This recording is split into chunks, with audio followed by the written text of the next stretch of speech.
text. There are many text types intended for different purposes. They have different structures and grammatical features. Adverts are created to persuade. User guides might instruct you how to use something. And also letters, written to inform or describe. Persuasive texts are constructive to encourage people to do something. They may use repeated words, use adjectives to catch the attention on rhetorical questions.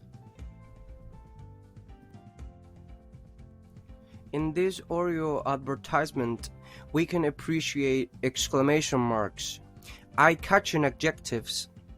Also, they added a blend word, formed by chew and delicious. Persuasive text can also be a letter from a friend persuading you to go to class. In the persuasive speech of John Boehner, a Republican who is in favor of the legalization of marijuana, we can appreciate adjectives like nonviolent, an expression that state only one side of an argument.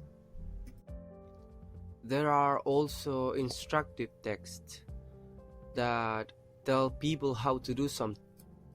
This text type often use commands. There are no extra words like adjectives or adverbs, only direct instructions. They are often numbered, and some include pictures to help understanding. Informative texts avoid repetition. They give facts, news, and information is added in a clear way, introducing the subject and then developing it.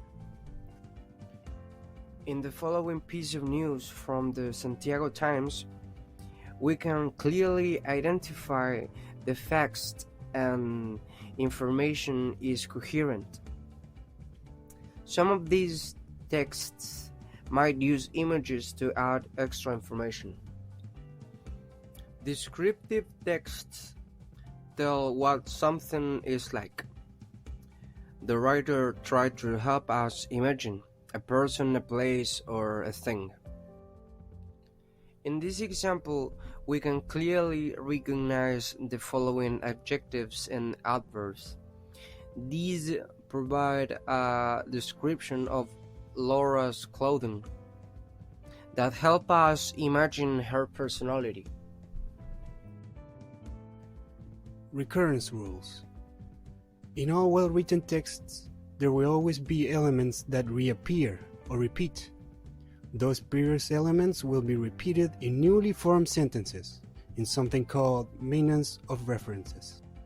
This phenomenon, alongside with indicators of time and place, would contribute to produce a coherent and cohesive text. The linguistic mechanisms of recurrence are plentiful, but in this occasion, only two will be analyzed. The first of them is repetition, and repetition occurs when a lexeme repeats itself. And there are two scenarios for this repetition. It can be identical or it can be partial. Repetition can be either identical, when the same word is repeated, or partial, when the word gets shortened colloquially. For there to be repetition, the repeated element must be referring to the same individual, as stated in the principle of coherence. As an example of repetition, we can see here an extract from April Rain Song by Langston Hughes.